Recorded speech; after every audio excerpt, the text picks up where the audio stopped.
Hi hello welcome to eagle media works.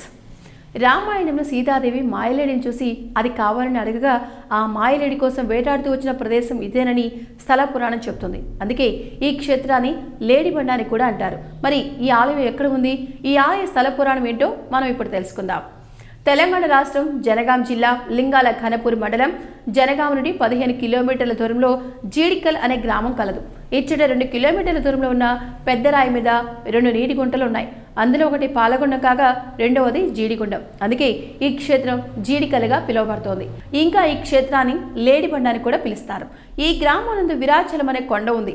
ఈ కొండపైన శ్రీరామచంద్రుని ఆలయం ఉంది. ఇది చాలా పురాతనమైన ఆలయంగా స్థానికులు చెప్తారు. ఈ ఆలయం నందు శ్రీరాముడు స్వయంభూగా వెలిశాడని ప్రసిద్ధి. వీరుడు అను ముని ఇచ్చట తపస్సు చేస్తూ శ్రీరాముని పూజిస్తూ అతని అనుగ్రహం పొందినందువల్ల ఈ క్షేత్రం విరాచలంగా పిలువబడుతోంది. ఇచ్చట పద్మాశ్రమంలో వెలిసి ఉన్న స్వామివారిని విరాచల రామచంద్రుడు అని అంటారు. ఇక పురాణ విషయానికి వస్తే సీత కోరిక మేరకు శ్రీరాముడు మాయలేడిని వేటాడుతూ ఈ ప్రాంతాన్ని సందర్శించాడని స్థల పురాణం. లేడి అడుగుజాడలు, శ్రీరాముని పాదాల ముద్రలు, బాణాలు సంధించే సమయంలో రాముని మోకాల ముద్ర లేడి బండపైన ఇప్పటికీ స్పష్టంగా కనబడుతుంటాయి. ఈ క్షేత్రం నందు గాలి, వెలుతురు, వర్షం నేరుగా స్వామివారిని తాకే విధంగా ఆలయం పునర్నిర్మించబడింది. ఇచ్చట మూల విరాట్ అయిన శ్రీరామచంద్ర స్వాముల వారు ఉత్తరముఖంగా భక్తులకు దర్శనమిస్తాడు. స్వామివారికి ముందు భాగం రామగుండం కలదు.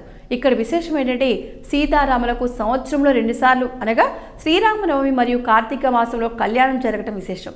అంతేకాకుండా కార్తీక మాసం నందు పౌర్ణమి నుంచి ఏకాదశి వరకు ఇక్కడ పెద్ద జాతర కూడా జరుగుతుంది. ఈ విధంగా రాముడు మాయలేడి కోసం వేటాడుతూ వచ్చిన ఈ ప్రదేశంలోని ఆలయానికి అధిక సంఖ్యలో భక్తులు వచ్చి స్వామిని దర్శనం చేసుకుంటూ ఉంటారు. సో ఈ వీడియో కనుక మీకు నచ్చితే లైక్ చేయండి, షేర్ చేయండి, కామెంట్ చేయండి అండ్ సబ్స్క్రైబ్ చేయండి. Thank you watching eagle media works.